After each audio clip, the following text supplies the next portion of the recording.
tinggi, itu adalah saatnya investor beli obligasi. Bertentangan ya? Ya, jadi pada saat suku bunga rendah, saatnya korporasi emisi obligasi. Tapi pada saat suku bunga tinggi, saatnya investor yang beli. Seperti itu. Ya. Nah, itu dia. Ya. Masalahnya adalah, tahu nggak kita sebagai investor saatnya paling tinggi? Tahu nggak kita advisor saat suku bunganya lagi paling rendah? Ya, sama juga. eh, Risiko dunia sekarang ini paling tinggi pada titik tertinggi atau enggak? Kayak gitu. Berarti saatnya kita jual emas. Terus gimana tahu risiko dunia saat ini paling rendah? Itu saatnya beli emas. Ya, mungkin perbankan itu juga mikir ya untuk jual beli emas ya. Karena BI termasuk ya. BI itu emasnya banyak ya. Soalnya biasanya bank sentral itu punya precious metal ya. Precious metal itu apa aja? Platina, palladium, emas, perak, ya seperti itu. Kalau cryptocurrency itu hanya kalau nggak salah hanya Tiongkok yang punya. Maaf, Bank Sentral Tiongkok itu yang punya. Tapi kalau emas itu hampir seluruh dunia, Bank Sentral seluruh dunia punya. Ya,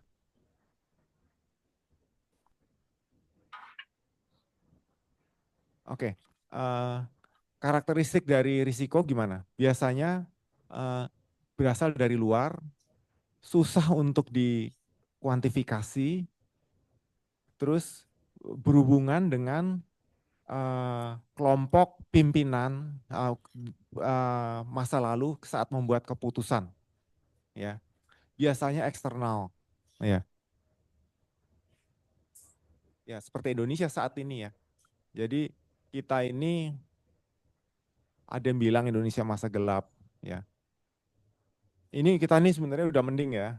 Jadi kita itu bisa bertahan, sedangkan negara-negara lain sudah sakit. Nah, sekarang efeknya baru terasa, ya.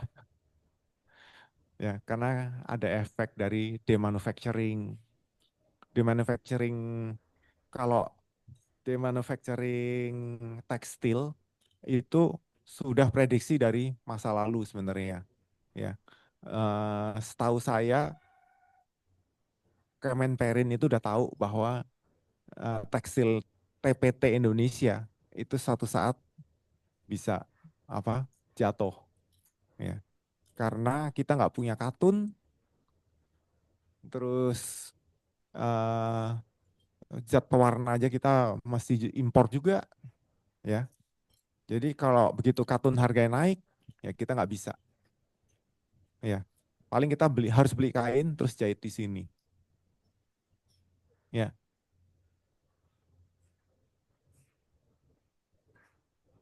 Bukan berarti kita nggak punya katun selama-lamanya kita nggak punya katun, nggak, ya.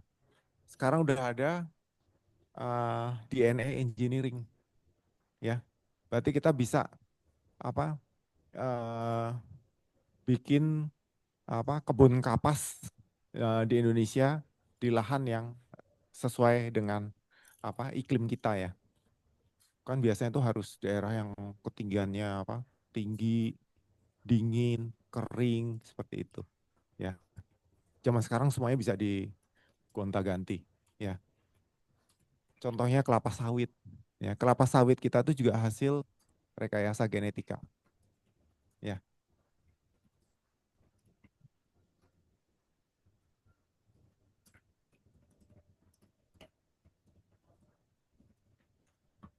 Oke,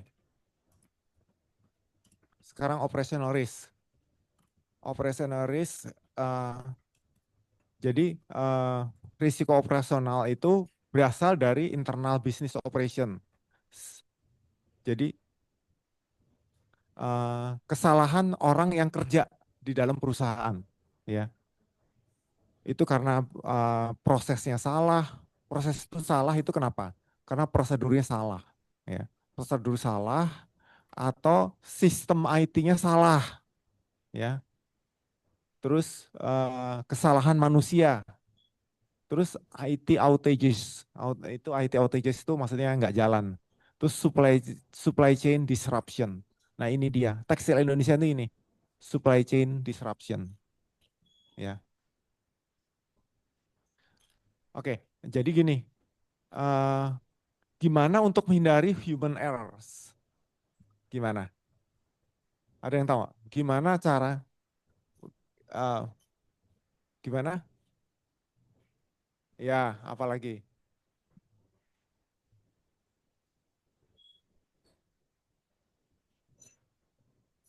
Iya, ya benar.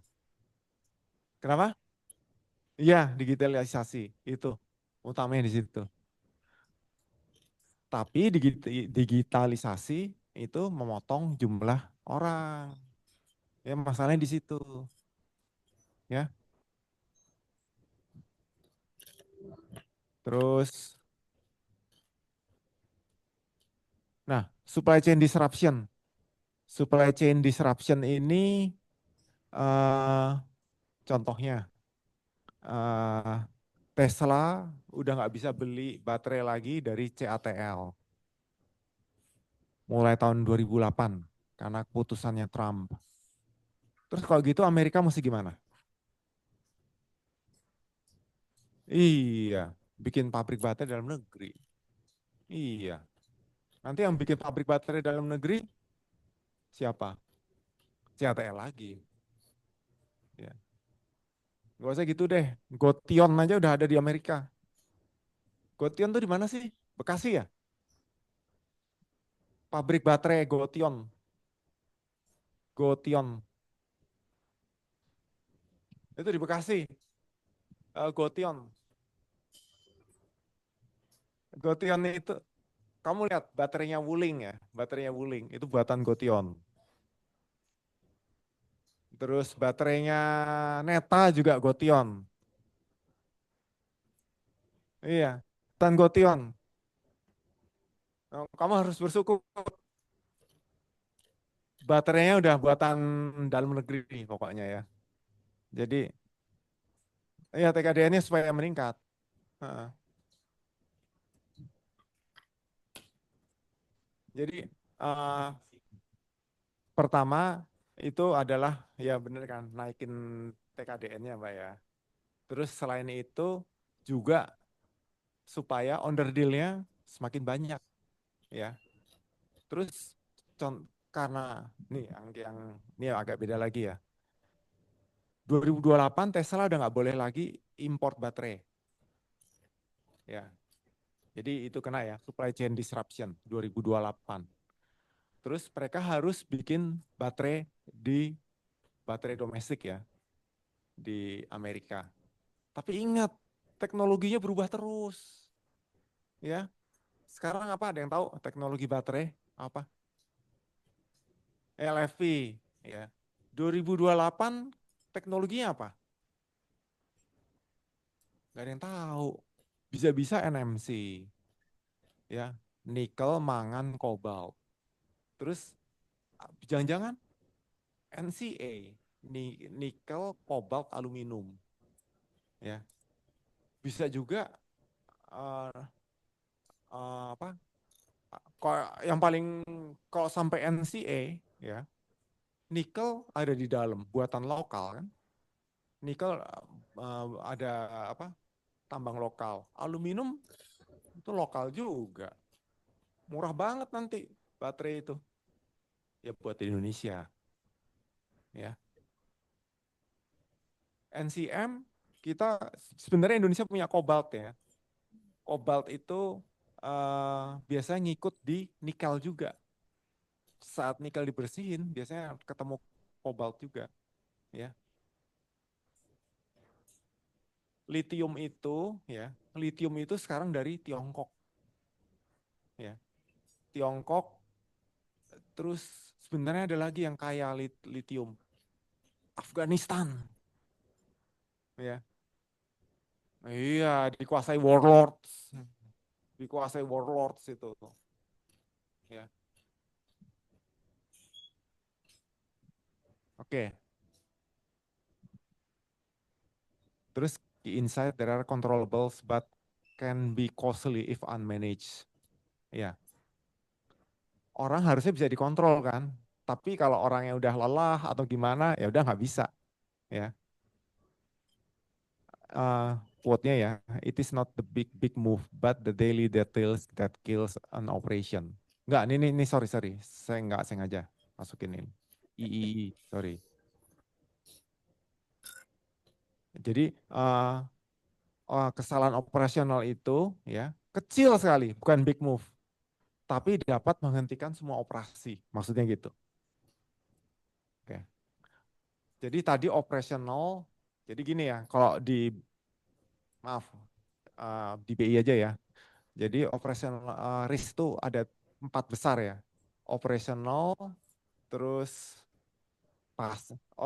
risiko operasi, pasar, strategi, terus kemudian informasi. Ya, operasi, pasar. Nah, sekarang pasar.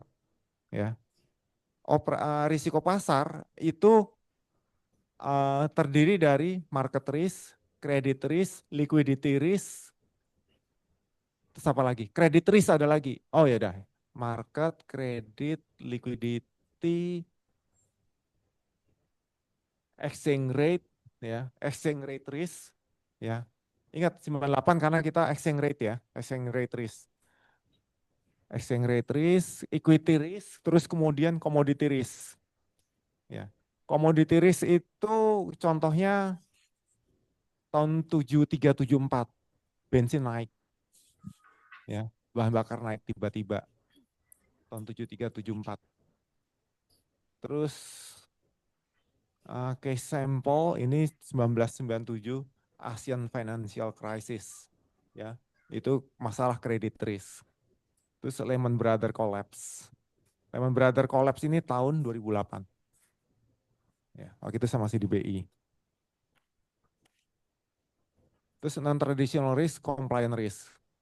Arise from non-adherence to laws, regulation, or standards. Example, data privacy, experimental, ya oke lah. Compliant risk ya. Jadi untuk banking dan insurance sekali ya, ini Pak Suud. Jadi banking itu kalau apa ada ketidak compliant ya, ketidakpatuhan terhadap regulasi kena denda. Sama ya. Iya. Dan masuk ke rekening perbendaharaan negara ya. Itu. Oh, oh oke. Kalau BI masuk rekening perbendaharaan negara, masuk ke Ibu SMI. Ya. Jadi bank itu, maaf ya, siapa yang kerja di bank? Hmm. Bank itu ini apa? Oh, Susan. Oh, oke, oke. Jadi bank itu apa harus hati-hati banget ya. Saya baru aja dengar apa anaknya tetangga saya, dia nggak sengaja kirim ke bank lain, dia kerja di bank mana ya lupa, OCBC atau apa. Terus kena audit, dia ngirim ke bank apa email dinas ke bank lainnya, nggak tahu kerjasama mungkin project loan ya. Terus konsorsium loan ya mungkin ya, konsorsium loan. Dia ngirim tidak ke email kantor, tapi email pribadi di bank lain, rekannya di bank lain. Itu dipecat. Iya, kayak gitu aja dipecat di OCBC. Ya. Bank itu kayak gitu, ya. Itu masih mending dia dipecat bukan masalah integriti. Kalau masalah integriti, waduh, ya. Kalau masalah integriti, biasanya orangnya nggak bisa kerja lagi, di tempat lain. Karena HRD-nya perbankan itu mereka punya apa? Hmm, iya, iya toh. Mereka punya apa? Kerjasama, ya. Jadi sama-sama punya daftar orang yang tercela seperti kayak gitu-gitu, ya. Punya daftar blacklist. Kalau masalah integriti ya, termasuk nasabah yang punya integriti biasanya misalnya bobol KTA, ya, bobol KTA suatu bank, nanti dia masuk kok ini jelas-jelasan masuk daftar orang tercelanya OJK. Nanti semua bank nggak mau. Oh enggak, kok masalah integriti? Iya, karena teman kuliah saya ada yang bobol KTA, sampai sekarang nggak punya rekening.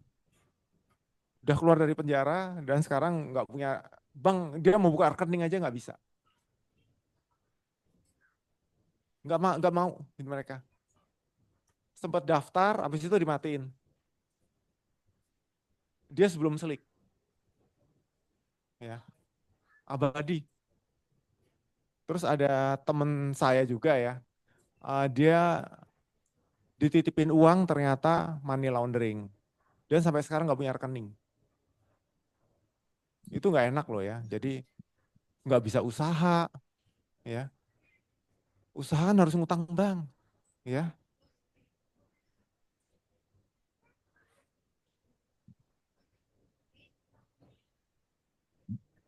Saya nggak tahu ya.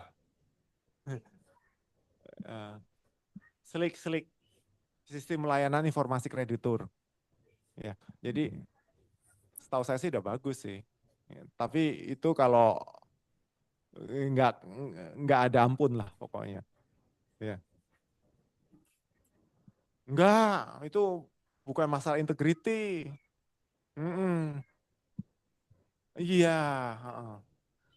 Contohnya itu tadi. Jadi dia sebenarnya udah narik KTA sekian ratus juta, tapi ngakunya belum. Loh, saya nggak mengajuin kok, gitu. Pura-pura aja. Ini kan KTP Bapak. Enggak, KTP saya yang itu dicuri orang, gitu. Terus dicek lebih lanjut, ya bank kan maaf investigasinya kuat loh, ya. Jadi pas narik uang dari mesin ATM itu fotonya mungkin disimpan, ya. Itu kelihatan semuanya. Terus teman saya juga ada yang teman saya dulu ya, money laundering. Itu juga wah itu masalah integriti bener itu, ya. Seumur hidup goodbye. Bayar listrik aja masih tunai. Dia kalau kerja di mana gitu nggak bisa ditransfer, harus terima tunai. Nggak bisa dia kerja di perusahaan, udah di blacklist. Iya, iya. Enggak. Tapi kan kena efeknya. Nah, iya. Dia nggak bisa tuh atas nama istrinya. Nggak bisa. Ya, ya biasanya orang-orang kayak gitu, maaf, setelah keluar dari penjara kesejahteraannya nggak bisa naik. Ya, lanjut ya. Oke. Non-traditional risk, ini compliance risk, reputational risk, perception that affect trust or brand value. Jadi kepercayaannya hilang, ya. Bank itu adalah lembaga-lembaga prudensial. Jadi dia harus menjaga kepercayaan bank itu ya. Dulu bank apa ya? Pernah di Indonesia. Itu bank asing, ya, bank Arab lagi. Itu ternyata punya apa? Jaringan dia ngasih utang ke mafia. Bank Arab lagi. Waduh, kantor pusatnya di Hong Kong. itu kena masalah reputasi, ditutup banknya. Terus eh, contoh reputational risk apalagi ya? Nissan ya. Nissan itu dulu produksinya namanya Datsun ya. Tapi barangnya itu barang bobrok ya. Maksudnya gampang berkarat ya. Ini saya hanya baca ya. Jadi baru 6 bulan bodinya udah bolong karena karat. Terus akhirnya dia pertama kali pakai teknologi kation. Kation itu jadi uh, sudah di anti karat sejak dari pabrik. Itu yang pertama kali itu malah. Jadi dia namanya udah hancur, akhirnya dia ganti nama menjadi Nissan. Dan ada teknologi baru anti karat sejak lahir. Ya, terus yang lain-lain baru ngikutin. Gitu. Baru ngikutin pakai teknologi itu. Ya.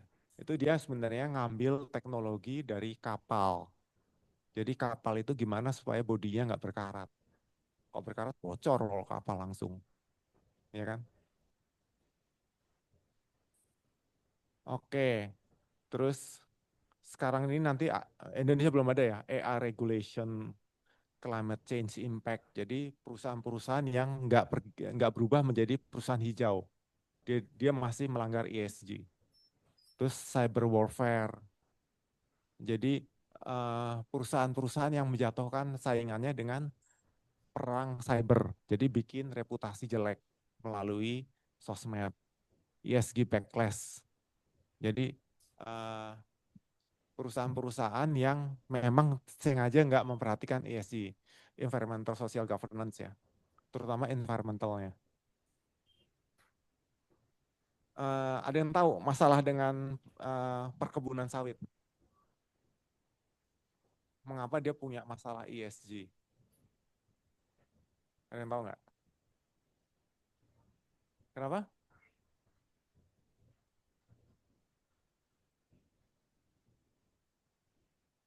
Bukan, bukan. Jadi kelapa sawit itu sebenarnya dia punya masa dorman. Jadi dia tidur, nggak berbuah sama sekali. Tapi ini kan untuk menghasilkan uang. Ya jangan sampai tidur, harus menghasilkan terus, ya kan? Jadi pada musim kering, kelapa sawit itu nggak menghasilkan. Nah, gimana supaya menghasilkan terus? Harus disiram air terus seolah-olah hujan, hujan sepanjang tahun. Ya, caranya gimana? Pompa air, nyedot air dari bawah tanah.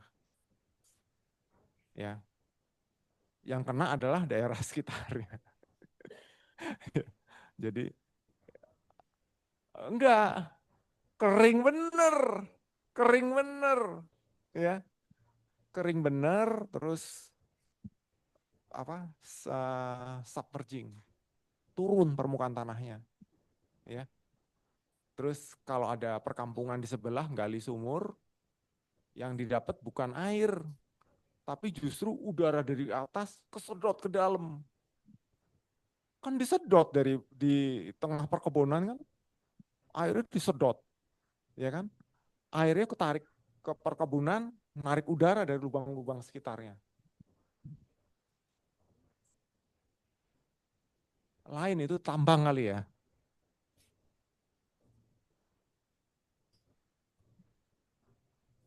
Hmm? Saya nggak tahu tuh kenapa itu. Itu mungkin ngambil air dari daerah yang udah ini. Kenceng banget itu nyedotnya. Kenceng banget. Hmm. Ya. Ya, jadi uh, sama ya. Kalau bahaya plastik, termasuk bahaya plastik ya. Plastik itu katanya begitu kena matahari, dia melepas formalin ke udara. Ya, emang kecil sih, tapi lama-lama banyak ya. Kalau kita buang di tanah ya, eh, formalinnya itu kalau kena hujan, formalinnya masuk ke air tanah. Terus air tanahnya disedot oleh perumahan untuk konsumsi. Ya, efek formalin untuk tubuh kita apa? Ada yang tahu nggak? Iya, ya awet muda. Ya, heeh. Iya, iya. Kanker ya. Terus eh, asal kamu tahu aja ya, dulu tuh di daerah Bekasi, Bekasi itu dulu itu adalah area sawah ya. Makanya zamannya Pak Harto kita ini sempat swasembada beras. Tapi sekarang jadi perumahan dan semuanya dot air tanah. Terus akhirnya Jakarta turun permukaan tanahnya ya. Karena apa? Karena sungai-sungai bawah tanah, enggak. Sungai-sungai bawah tanah kita nggak pernah bisa bikin petanya loh. Kecuali sungai di permukaan tanah kita bisa bikin petanya. Ya kan? Sungai bawah tanah kalau kering disedot ya. Lama-lama ambles ya. Ayo, kota mana di dunia ini yang submergingnya paling kenceng? Ya, 10 cm per tahun. Ya, itu dan sampai sekarang nggak berubah ya. Perilaku orang Jakarta, perilaku sekitar Jakarta nggak berubah loh. Mungkin malah nambah. Ya, terus nambah. Ya.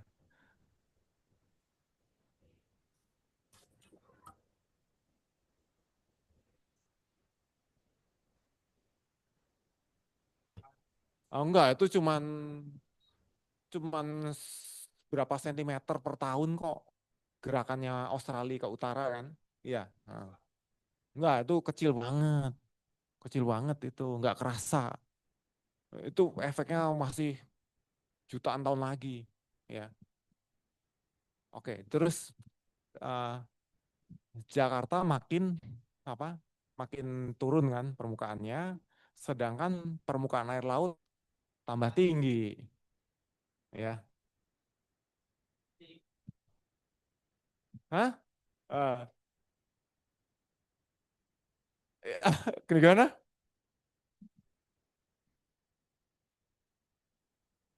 Eh, saya pernah ikut ininya ya, sosialisasi dari Kemenko Perekonomian. Iya, dulu sekali. Iya itu alasannya. Jadi nggak mungkin apa Pak Prabowo mengabaikan, maksudnya membatalkan IKN, kayaknya nggak mungkin. Karena suatu saat terpaksa itu mah, ya. Siapapun presidennya IKN terpaksa. Hmm, terpaksa banget itu. Iya, iya. Sorry, ini kamu nggak usah ngomong-ngomong ya, karena beliau nggak ngumumin.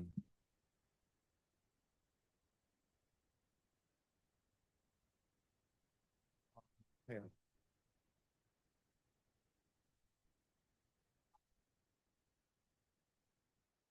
Dulu ini jadi jadi waktu itu ya ya udahlah. Tapi saya pikir orang-orang udah pada tahu lah. Ini Sayuti aja udah tahu kok. Enggak, Udah jadi dulu denger, Pak. saya sosialisasinya di Hotel Pullman, terus ada ahlinya dari geologi ITB dan geologi UI nggak salah. Mereka berdua presentasi kira-kira Jakarta 2045 kayak gitu.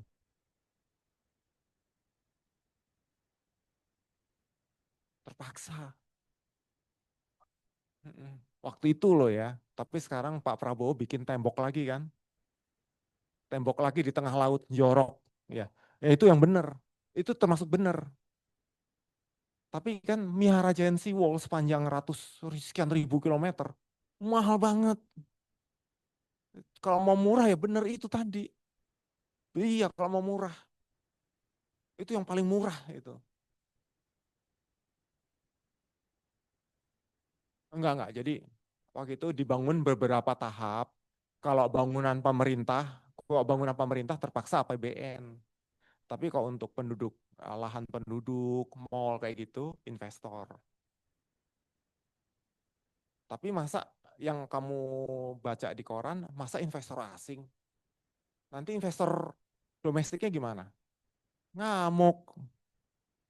Iya, iya. Nah, jadi itu strateginya. Udah. Jangan, aku nggak enak. Aku nggak enak. Saya waktu itu dibilangin mereka jangan ngomong-ngomong dulu.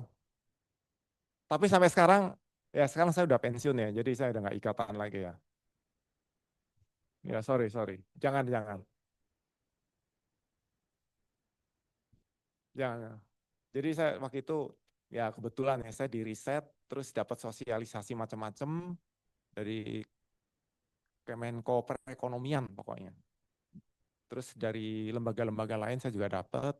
Terus jadi sebenarnya kebijakan pemerintah itu semuanya itu eh, hanya jadi presiden itu sebenarnya dari semua yang harus terus harus dipilih lagi hanya beberapa dari yang harus karena anggarannya terbatas. Jadi presiden yang milih. Jadi bukan ujuk-ujuk presiden ngomong saya mau ini gitu. Enggak. Dia terpaksa milih dari yang prioritas gitu. Karena anggarannya terbatas. Ya. Kenapa? Oh, MBG. MBG itu dari ini, dari kakak iparnya. Siapa? Sudrajat. Sudrajat Jiwandono. Itu dari Sudrajat Jiwandono. Iya benar, itu dari Sudrajat Jiwandono. Hanya itu aja. Iya, mantan gubernur BI. Oleh karena itu, waktu itu kami tahu, bukan Pak Prabowo loh ya. Hanya itu aja. Sorry ya, terus itu ditengarai apa sumber korupsi. Iya, itu. Iya. Karena itu kan banyak level ya, apalagi sampai level kecamatan kan. Oh iya tuh. Sama seperti dulu BLT COVID ya. Apa itu mau diperiksa oleh BPK terus langsung berhenti kan kalau nggak salah. Sorry maaf. Udahlah, sudah, sorry.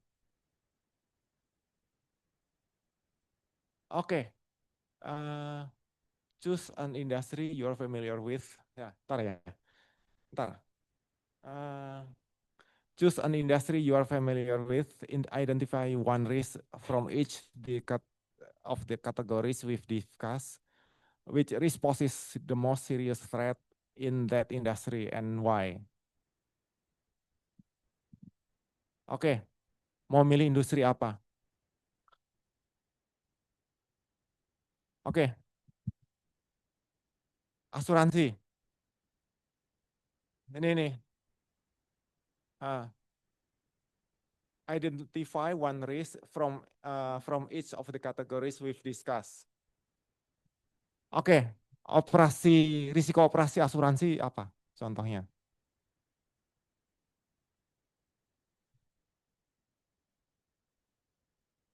Iya, banyak ya. Jadi eh, catatan kewajiban, ya, karena bisa aja itu puluhan tahun kan, life insurance seperti itu, ya. Jadi kalau catat manual bisa hilang. Kalau dicatat secara IT, nanti ganti sistem, ya kan? Bisa hilang catatannya, ya. Terus apa lagi? Risiko pasar, insurance apa? Persaingan, iya, iya. Suku bunga, suku bunga. Terus exchange rate kalau yang mau falas ya. Terus regulation apa?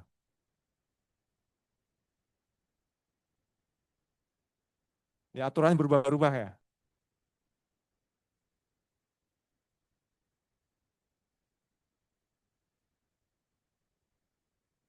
Iya, iya, saya udah dengar. Oke, terus eh iya deh, oke, itu aja deh. Udah ini aja ya, lanjut ya. Oke, lanjut dulu ya, sorry ya. Kategori, oke,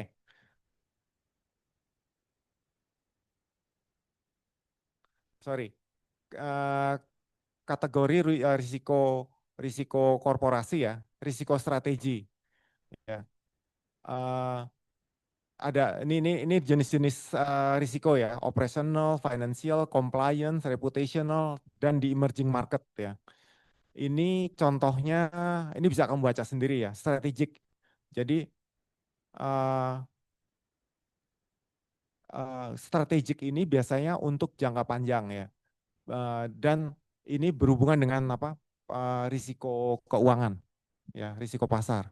Jadi seperti tadi ya, kapan saatnya untuk menerbitkan obligasi. Terus kapan saatnya emisi saham seperti itu ya. Emisi obligasi saat suku bunga rendah ya. Dan kalau emisi saham ketika harga sahamnya tinggi ya. Tapi kalau kebanyakan nerbitin saham ya, akhirnya jatuh sahamnya apa semuanya harganya jatuh. Terus kemudian operational, internal proses dan sistem ya tadi ya. Terus financial risk terdiri dari market, credit, liquidity risk, terus apa lagi ya? Inflation risk ya. Sorry, market risk itu tadi apa tadi? Suku bunga, inflasi, exchange rate ya. Terus compliance terhadap regulatory ya tadi ya. Terus legal exposure. Legal exposure itu contohnya denda ya. Reputational, public trust dan perception. Terus kalau emerging, nah, Indomaret misalnya buka cabang di Papua. Ada yang pernah datang ke Indomaret Papua? Hmm. Ya, jadi bukan hanya pintu luarnya aja yang apa dikasih apa baja apa pagar apa tralis ya sampai atap ya. Ya, oke. Section 3 Risk Management Evolution. Oke. eh, oke. Risk management biasanya tuh ya mereka itu fokusnya ke individual tipe-tipe yang untuk individual.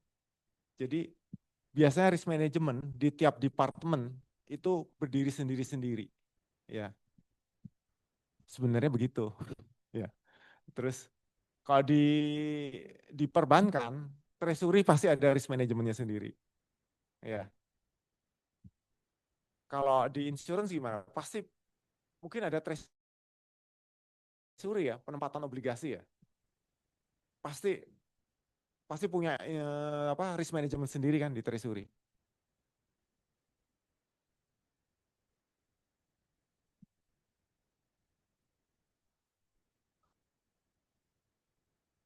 Oke, oke.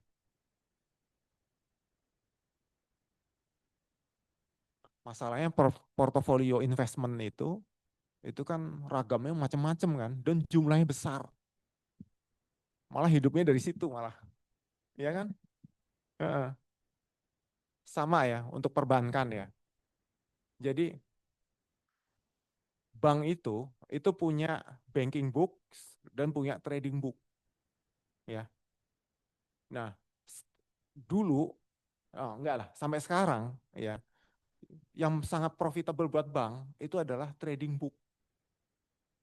Trading book investment. Jadi bukan dari banking. Banking itu kalau dia punya eh, kredit ke UMKM, ya. Kalau nggak punya kredit ke UMKM, nggak besar. Tabungan tuh malah ongkos, ya.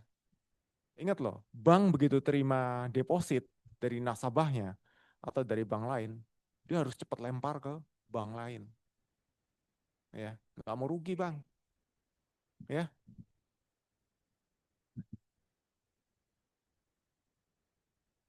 Hmm, kalau bank itu bisa besar, bisa sekian ribu triliun penempatannya. Kok bikin perusahaan investasi paling cuma sekian miliar, sekian ratus miliar. Lebih besar bank itu, ya, ya, skalanya itu, ya. Eh, jadi banyak bank di Indonesia ini melewati masa krisis 98, krismon itu, karena karena pertolongan dari treasury, ya. Jadi dari pasar uang mereka tuh selamatnya, bukan dari project kredit, ya.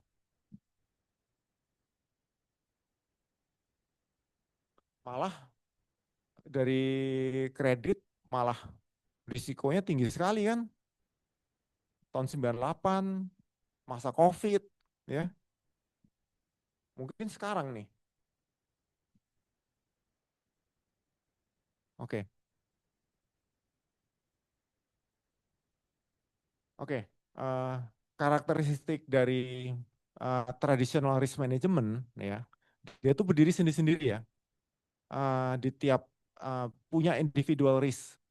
Jadi eh, biasanya kalau di lembaga-lembaga pemerintah yang pelayanannya tuh spektrumnya tuh luas, ya. Itu seperti apa ya? Contoh Bank Indonesia, ya. Itu punya payment system, dulu pengawasan bank, terus moneter. Moneter tuh ini apa? eh, Jaga kestabilan dolar rupiah, jaga kestabilan suku bunga, terus dananya dibiayai eh, dari yieldnya pengelolaan cadangan devisa, gitu, ya. Jadi gimana caranya intervensi dolar, ya cadangan devisanya duitnya dimainin, nanti returnnya untuk ongkos intervensi dolar rupiah, kayak gitu, ya. Itu semua di luar APBN, ya. Malah kalau ibu SMI mau bayar utang luar negeri, dia cuma ngasih rupiah ke BI, terus cari falasi gimana? Misalnya bukan Bu SMI, maaf maaf. Misal, ya, ya. Misalnya Kemenkeu, waktunya bayar utang luar negeri, misalnya ekivalen 7 miliar dolar, 7 miliar dolar misalnya. 7 miliar dolar tuh berapa ya? 7, 119, berapa? 7 miliar 119 triliun, apa? 119 triliun rupiah, ya. Jadi Kemenkeu datang ke BI, ini saya kasih kamu 119 triliun rupiah. Tolong bayarin saya utang 7 miliar dolar ke bank mana gitu. Terus BI kan harus ngasih ke sana kan dolar, US dollar. Carinya gimana? Nggak bisa. Kalau BI jual rupiah beli dolar dari pasar, iya anjlok, ya. Rupiahnya anjlok. Nah itu, ya. Jadi sebenarnya ada jadwal utang pemerintah di komputernya Bank Indonesia, di administrasi komputernya Bank Indonesia, ya. Itu kelihatan jadwal pembayaran utang. Dan pada saat bayar tanpa Bu tanpa Kemenkeu minta, BI udah tahu dia bakal minta untuk bayar utang yang ini gitu. Eh, nyicil carinya, cari uangnya dicicil gitu. Enggak, kenyataannya BI yang bayarin falasnya, terus rupiah yang masuk ke Kemenkeu hapus buku gitu. Itu kan hanya apa? eh, Pencatatan komputer aja kan, nggak ada uang tunainya kan. Iya. Ya makanya kerja di Treasury Bank Indonesia targetnya gede, ya. Risk manajemennya juga harus kuat.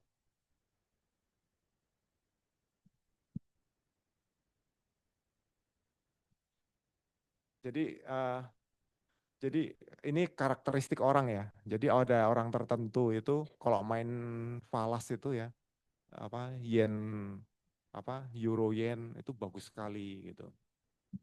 Sehari bisa dapat 7 juta. Orang kayak gitu tuh harus dipiara gitu. Iya.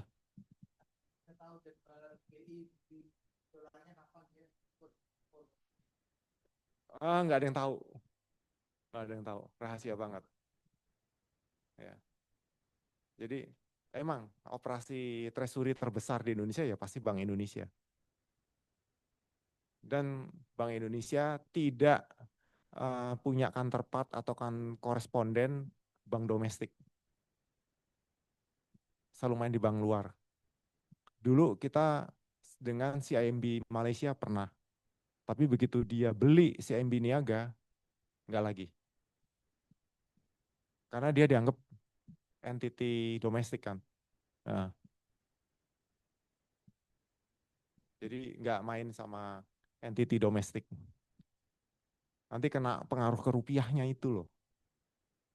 Ya.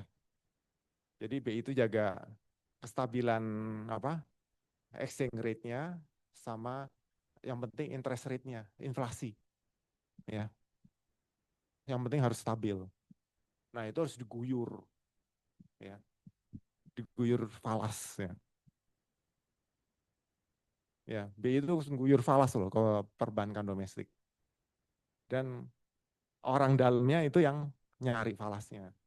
Kayak gitu. Enggak, itu semuanya begitu. Ya. Di luar negeri begitu juga. Iya, transaksi-transaksi kayak gitu. Jadi gimana caranya nyari eh, mata uang yang suku bunganya tinggi, terus nanti perkiraan apresiasinya kenceng. Nah, itu untung dua kali tuh. Pertama untung dari bunga, kedua untung dari exchange rate-nya. Wah, itu gimana caranya nyari kayak gitu. Ya, buat BI begitu. Ya, itu buat bayar ini apa? Utang luar negerinya SMI sama utang apa? Sorry, utang luar negerinya Kemenkeu dan bayar intervensi dolar rupiah ya supaya rupiahnya nggak amblas ya.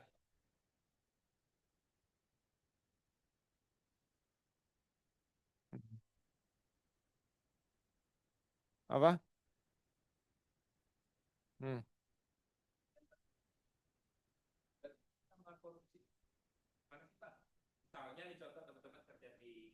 Oh iya, enggak. Kamu enggak hanya BI deh, Mandiri, BCA, BRI, itu begitu, treasury begitu. Hmm?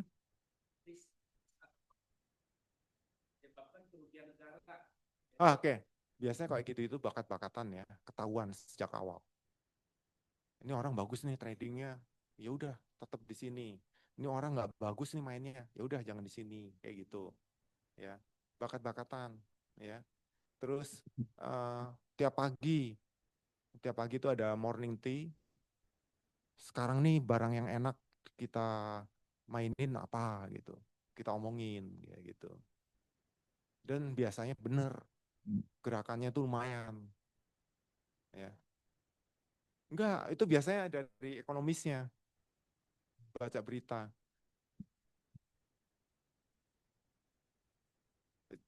Termasuk risknya juga ikut di situ. Dipilihin biasanya risk itu saya keberatan mata uang ini, pakai pilih mata uang ini yang satu aja gitu. Itu buat kita lebih masuk ini risikonya masih volatility-nya lebih rendah gitu. Goyangannya lebih kenceng tapi sebarannya kecil kayak gitu. Itu biasa itu. Ya. Terus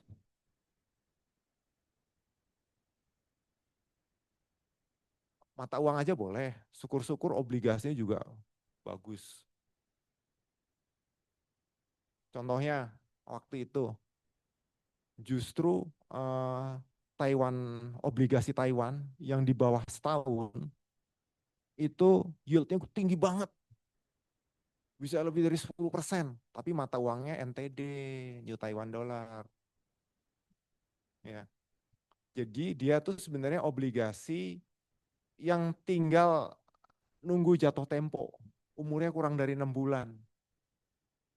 Sebenarnya dia dulu waktu diterbitin 30 tahun, 20 tahun kayak gitu ya. Udah luput dari perhatian. Tinggal tinggal nunggu jatuh tempo. Nah, itu nunggu ke situ tuh kadang-kadang yieldnya tuh lebih dari 10%. Nah, barang kayak gitu diincar.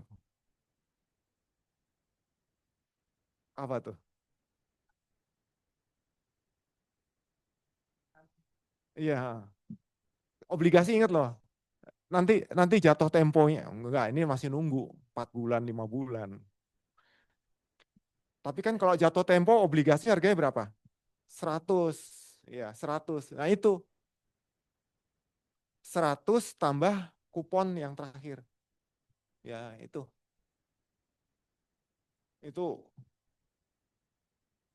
banyak yang nguntungin. Apa? Ya enggak. Itu enggak. Bukan hanya orang BI, aku yakin. Orang BRI, BCA, Mandiri itu sama semua. BNI, Danamon, CMB Niaga, semuanya sama. Terus biasanya kalau seperti itu ya, kalau orang BI itu biasanya dapat informasi dari JP Morgan, Goldman Sachs, kayak gitu. Ya, Deutsche Bank, ya. Kita punya hubungan yang bagus, Nomura seperti itu, ya. Jadi ya karena gini, itu eh, nitip uang mereka, nitip uang di mereka, tapi returnnya harus tinggi. Dan sebagai imbal balik, mereka selain ada hasil yang tinggi, kasih informasi ke kita. Gitu. Barang yang bagus apa? Mereka juga ngirim. Gitu.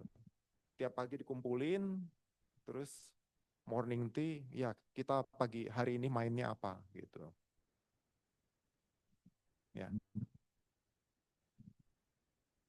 Dan BI juga main emas juga, ya. BI juga punya emas banyak ya.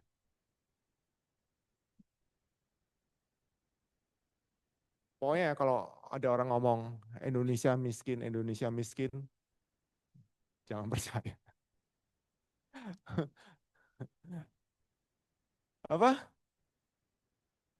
Utang falas dikit loh, tinggal 60-an. Yang gede yang rupiah, FR itu. Oh, sorry. BI nggak lihat utang korporasi ya. BI hanya lihat utang Bu SMI. Sorry, pemerintah. Sorry. Kemenkeu. Nah, utang swasta emang gede, tapi itu udah itu urusan mereka sendiri. Kalau pemerintah ke BI, ya. Kalau kalau falas BI, kalau rupiah Kemenkeu sendiri. Beres, aman. Kalau kalau utang rupiah oleh Kemenkeu beres, ya. Itu kan dari pajak duitnya, pasti ada. Kalau falas dari BI, ya. Kita bikin program kerja. Jadi setahun ke depan utang yang waktu harus dibayar apa aja. cicilannya apa aja. Udah, mulai dicicil nyarinya, kayak gitu.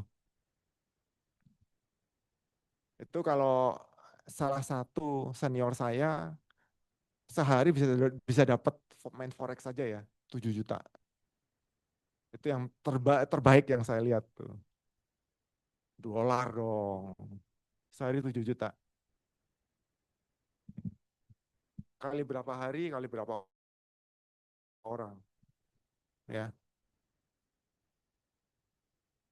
oke.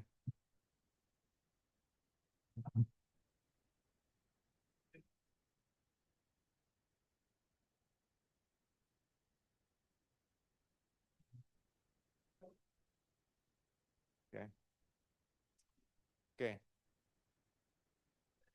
Oke, ini definisi ERM.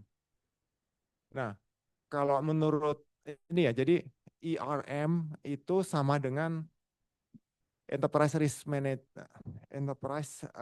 Management itu sama dengan eh, Risk Management Framework ya.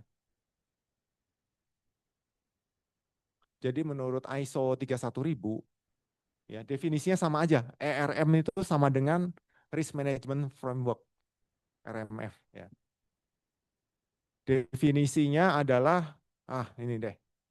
Ntar. Lebih enak dari buku kalau saya.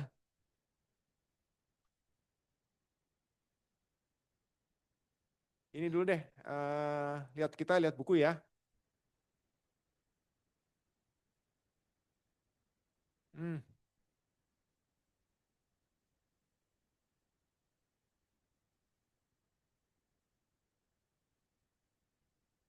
Hmm.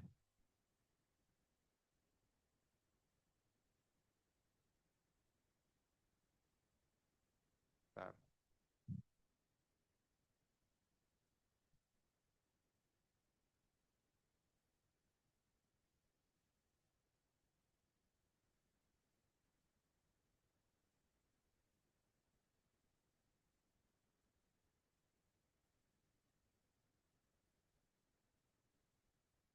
Oh, oke. Ya, TRIMS. Hmm. Oke.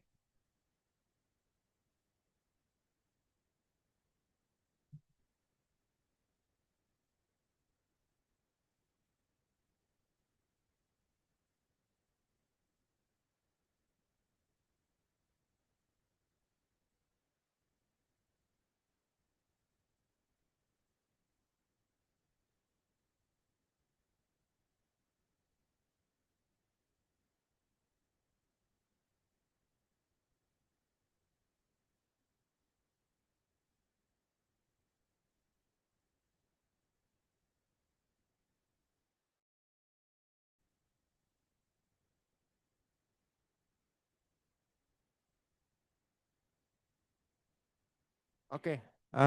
Coba kamu lihat di chapter 2 dulu deh. Ya.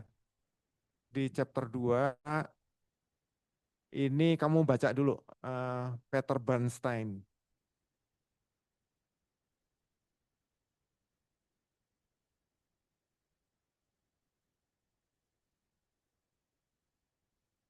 Sorry. Chapter 2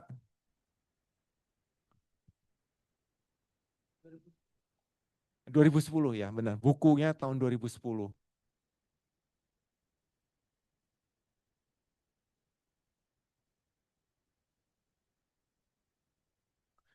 Eh, Gini.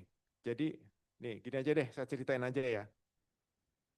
Ini chapter 2 Brief History of Risk Management. Ya. Ini bisa dilihat di sini ya. eh, Risk Management in Antiquity ya. Ini sejak manusia eh, mulai ada ya. Ini eh, these gods and goddess, the personification of heavenly bodies. Jadi saat itu ya manusia, hah? Oh iya ini dia. Jadi pada saat kehidupan kita masih eh, sederhana banget ya, masih kuno banget ya. Kita tuh hanya bisa pasrah ya. Jadi Homo sapiens manusia ya.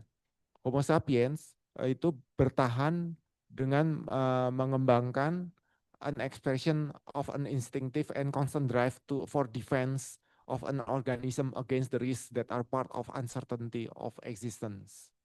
Terus ada genetic expression. Oke, jadi kita ini bisa bertahan ya karena eh, karena fisik kita sendiri yang sanggup bertahan. Ya, selanjutnya kita pasrah. Ya, kita nggak bisa sebenarnya. Ya, Eh, terus kemudian eh, setelah the past 100 years, ini kamu lihat di sini daftarnya. Ya, risk management itu ya mulai dari 1914, Credit and Lending Officers in the United States ya. Jadi dia pertama kali bikin Risk Management Association ya tahun 1914. Jadi konsultan manajemen risiko. Oke. Tahun 1914. Terus sampai John von Neumann ya Theory of Game and Strategy ya dari University of Göttingen. Nah, ini tahun 52. Tahun 52 mulai ada portfolio selection. Portfolio selection ini ngomongin uncertainty juga. Terus tahun 72 ini Dr. Kenneth Arrow itu menang hadiah Nobel juga. Ada yang tahu pricing option dengan binomial? Ada yang pernah dengar? Iya, ya seperti binomial. Ya ini tahun 72. Ini tahun 72 ya.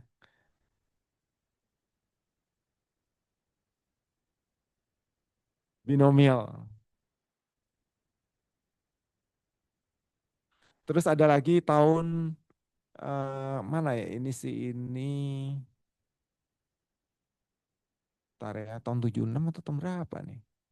Daniel ini Dan Kahneman dan Amos Tversky itu membuat teori prospek.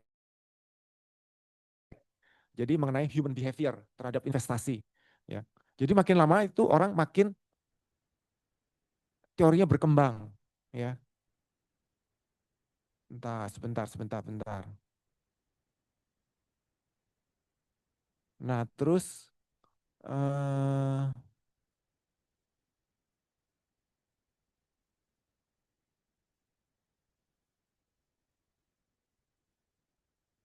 nah perhaps Peter Bernstein Against the God is fitting and to this list of risk management milestone. Apa maksudnya Peter Bernstein Against the Gods? Ada yang tahu nggak? Kira-kira apa? Ini. Perhaps Peter Bernstein Against the Gods is fitting end to this list. Ngerti nggak? Jadi pertama-tama paling atas cerita tentang risk management pada masa dulu, pada pada zaman dulu. Jadi pada manusia purba. Terus sampai penemuan-penemuan manajemen risiko yang paling baru. Bedanya apa ya? Bedanya apa dulu? Pada masa dulu, pada masa manusia purba, kira-kira apa bedanya dengan sekarang? Manajemen risiko.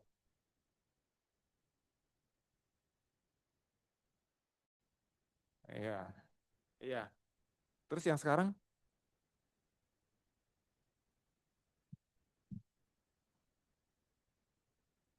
Iya, makanya judulnya Against the Gods.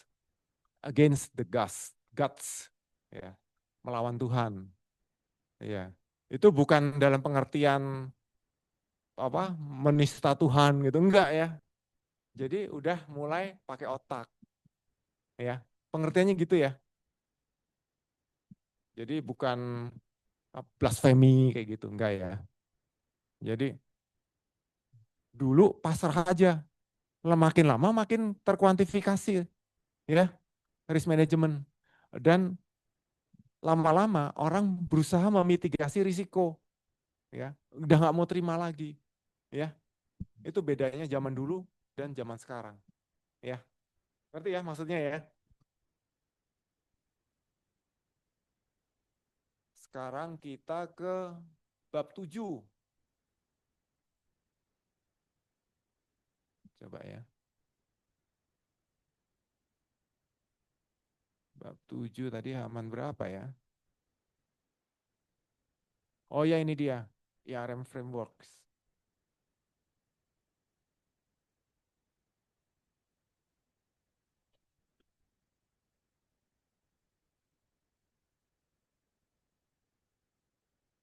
Bentar ya.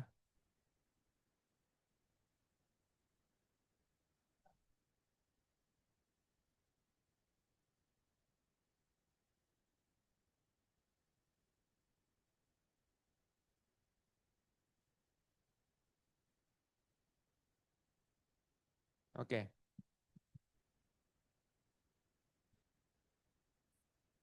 Oke. Enterprise Risk Management is equivalent to the ISO definition of Risk Management Framework. Ya.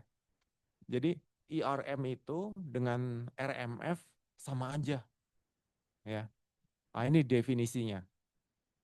Set of components that provide the foundation and organization arrangement. Ya. Jadi beberapa himpunan komponen yang menyediakan dasar-dasar dan pengaturan organisasi untuk desain, implementasi, monitoring itu pengawasan ya, review itu mengulas, and can continually improving risk management throughout organization. Ya, ini dia definisinya. Ya. ISO Guide 73 Management Vocabulary. Ya, ini definisi risk management framework atau uh, IRM. Saya lebih suka ini apa definisinya. Oke,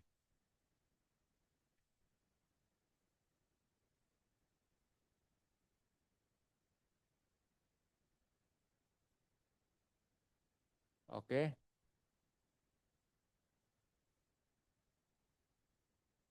oke. Terus IRM itu terdiri dari 5 komponen, ya. Governance dan culture. Ini terpaksa, ini kamu hafal ya, sorry ya, karena dipakai lagi nih nanti-nanti satu kelas ini. Governance and culture, terus strategy and objective setting, oke. Terus kemudian performance, terus kemudian review and revision, ya. Terus kemudian information communication dan reporting, ya. Ini penting banget nih, terpaksa kamu hafal nih, ya. Oke. Nah, terus dari 5 itu ya beranak menjadi 20 prinsip. Nggak usah kamu hafalin, ya. Asal kamu ngerti aja. Ini yang pertama tadi ya, governance and culture. Jadi board risk oversight, core values and culture. Ya.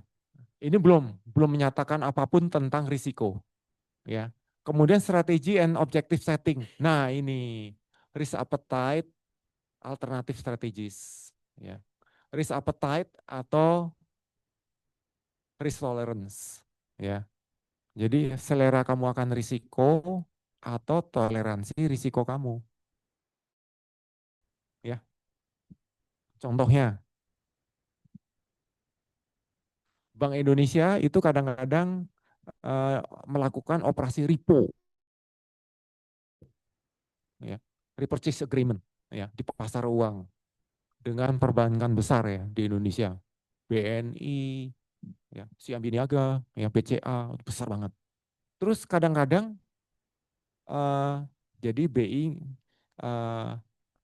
terima apa sekuritas dari bank, terus BI ngasih uang tunai, dipinjemin ke bank besar. Terus nanti uangnya dibalikin beserta bunga, terus obligasinya dibalikin ke banknya. Nah, kadang-kadang obligasinya itu harganya jatuh. ya, harganya jatuh. Nah, oleh karena itu BI menetapkan hanya beberapa jenis obligasi yang BI mau terima untuk kolateral transaksi repo, ya. Nah, itu namanya risk appetite atau risk tolerance, ya. Contohnya lagi, eh, kamu beli mobil, ya. Kamu beli mobil. Nah, berarti maaf ya, kalau di luar negeri, ya, mobil usia 5 tahun harus dibuang. Ya benar, kok kamu tahu, ya.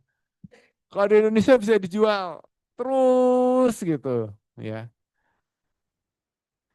Ini katanya ini ya, dokter mobil Koh Lung Lung, katanya Fitra Eri, katanya Om Mobi, ya, ya. Katanya kau mendang-mending Indonesia selalu mikir harga second, ya. Nah, begitu kamu mau beli mobil, itu udah menyatakan risk appetite kamu. Nanti mobilku jatuh berapa ya harganya? Kayak gitu. Misalnya, kamu beli Hyundai, oh ya listrik, harga langsung turun. Iya, karena listrik itu kan dekat sekali dengan teknologi. Begitu teknologinya maju, yang lama-lama itu langsung jatuh. Ya. Itu ibarat kamu jual PC bekas. PC bekas tuh nggak ada harganya.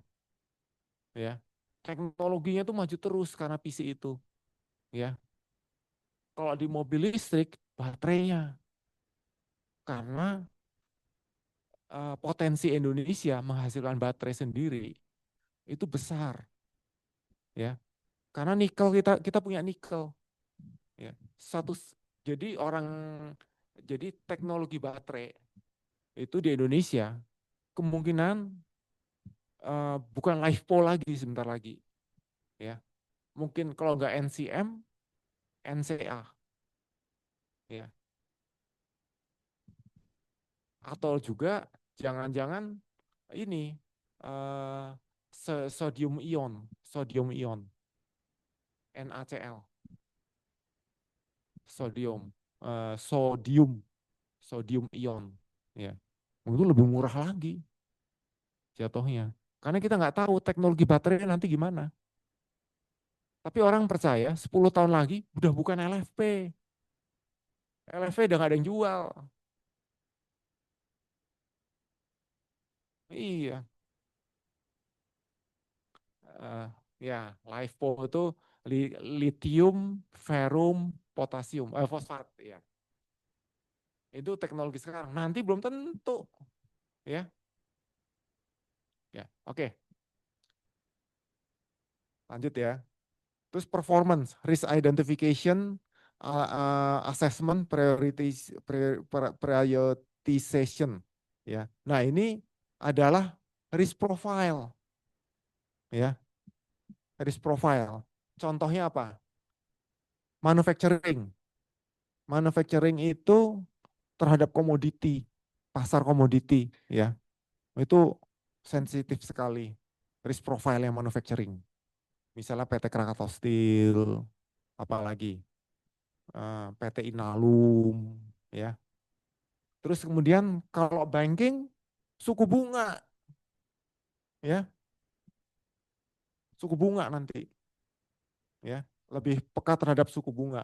Walaupun manufacturing utangnya juga gede ya, tapi manufacturing itu biasanya nerbitin obligasi, ya, obligasi. Syukur-syukur kok suku bunganya pas saat titik terendah emisi. Selanjutnya suku bunga naik, pokoknya gue bayar kuponnya hanya segitu, ya. Manufacturing begitu, ya. Terus kemudian untuk review and revision, risk performance and review. Leverage information systems, sorry, information dan communication. Leverage information system, communication flows. Ya. Oke, sekarang jam berapa? Oke, udah semua ya kali ya.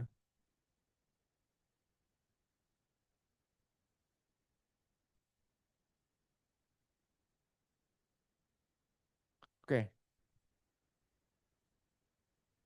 risk management create values is integrated, structured, inclusive and dynamics ya. Ingat tahun 52 Markowitz ya. Tadi ada di apa di bab 2 tadi ya. Tahun 52. No pain no gain ya, no pain no gain ya. Cuman kamu gimana ngatur risikonya ya. Kalau kamu ngilangin semua risiko ya, kamu untungnya nggak banyak ya. Kecuali untuk kebijakan publik ya. Ambil risiko sekecil mungkin.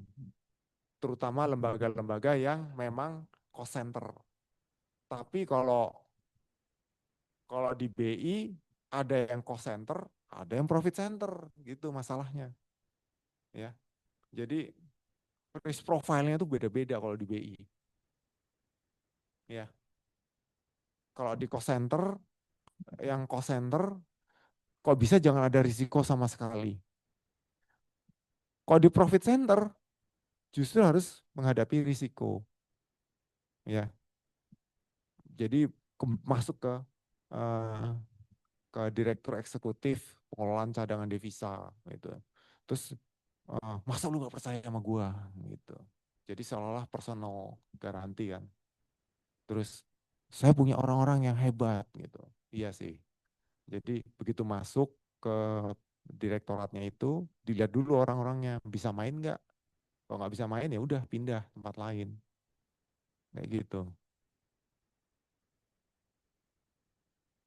Tapi orang kerja di treasury atau di tempat bagian lain itu gajinya sama aja ya. Di bank-bank begitu. Ya, itu masalah loyalty soalnya. Kecuali account officer, ya. Account officer itu gajinya beda, ya. Kalau dia dapat korporasi yang besar, dia dapat ya bonus, ya. Tersuri enggak. Ya. Ingat loh, kamu account officer, kamu pindah kerja ke bank lain, kliennya di bawah, insurance juga kan? Iya, nah, salesnya pindah, kliennya dibawa, ya itu begitu, ya itu termasuk risiko, ya. Terus kalau di treasury, nah itu kayak komunis, sama rasa sama rata suasananya, ya sama rasa sama rata. Lu menghasilkan gede, kayak kayak apa senior saya 7 juta dolar sehari, atau cuman 2.000 dolar sehari, sama gajinya, ya. Terus rewardingnya sama, ya. Ya biasa lah itu. Hmm.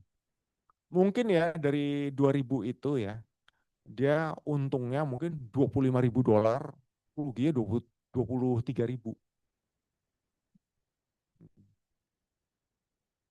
Mungkin loh ya. Atau uh, profitnya mungkin ya 10.500.000, terus lossnya 9 juta berapa gitu. Iya, untung tipis. Kalau dia sampai loss, sebulan dikumpulin sampai 15.000, grounded. Terus pertimbangan mutasi, gak enak. Oke,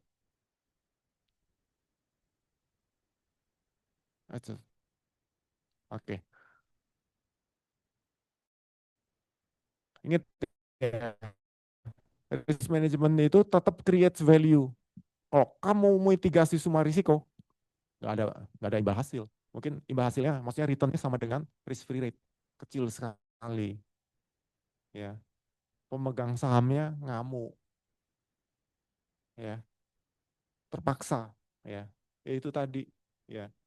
Eh, ada yang eh, gerakannya itu ada yang naik, ada yang turun. Terus ada operasi yang bisa dikontrol dan tidak terkontrol. Oke, nah terus saya ini terpaksa ngasih kamu tugas nih. Bentar ya, bentar,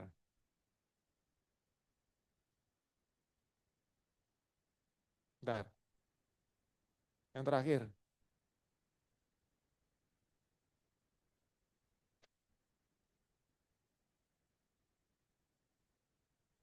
ini kamu ngerjain kelompok aja ya. Ini satu kelompok 4 aja ya. 4 orang bisa nggak? 4 orang bisa nggak? Yang ini ya.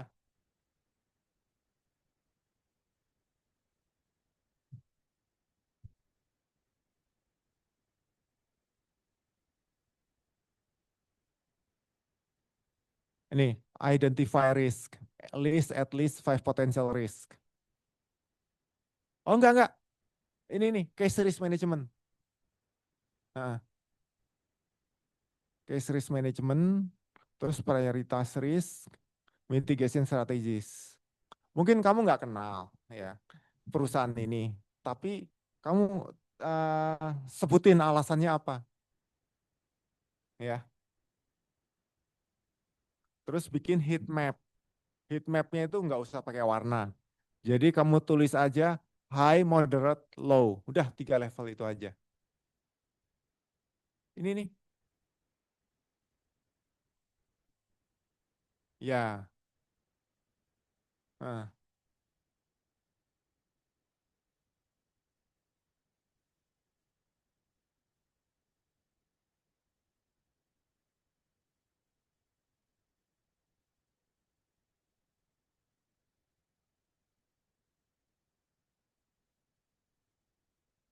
oke, oke. Jawabnya yang singkat aja, ya. Eh, kamu boleh pakai Bing, sorry bukan Bing, Copilot, ChatGPT, atau Gemini, ya. Tapi kamu diskusiin lah, ya, dengan teman-temanmu, ya. Boleh bagi tugasnya terserah, ya gimana. Ini aja.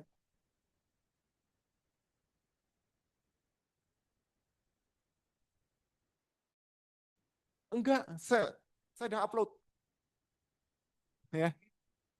Iya dari Big. Kamu download dari Big, ya. Sebentar.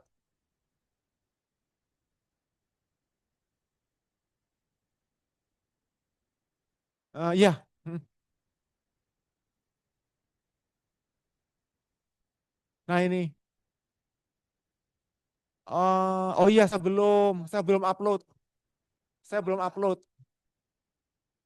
Iya, saya belum upload.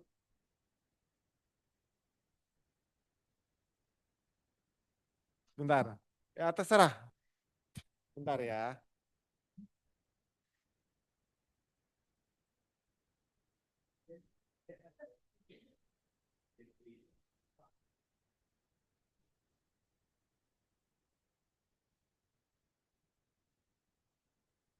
Eh,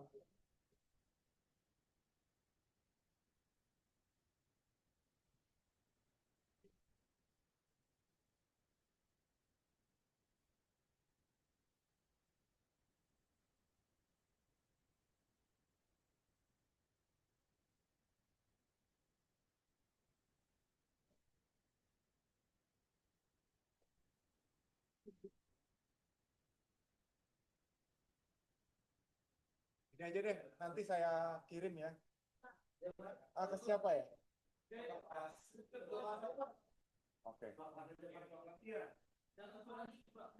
Ya deh, lewat WA ya.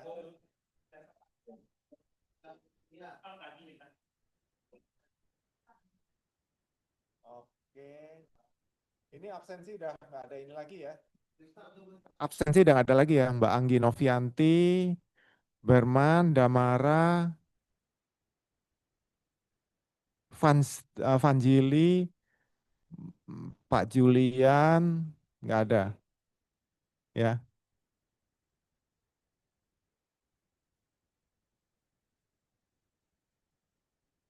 Oh, eh, belum, saya belum upload. Saya belum upload. Iya. Saya apa? Oke, oke. Enggak. Saya belum masukin ke situ. Nanti saya kirim lewat ini ya.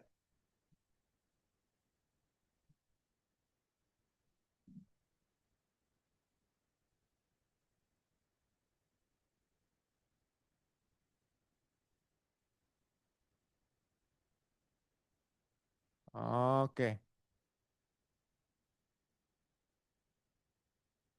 oke.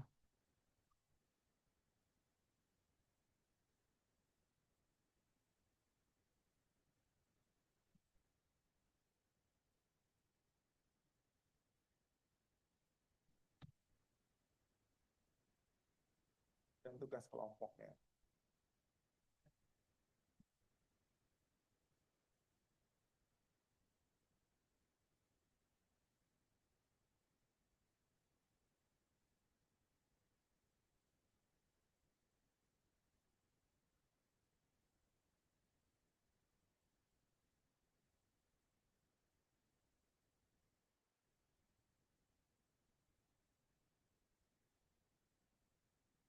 Oke,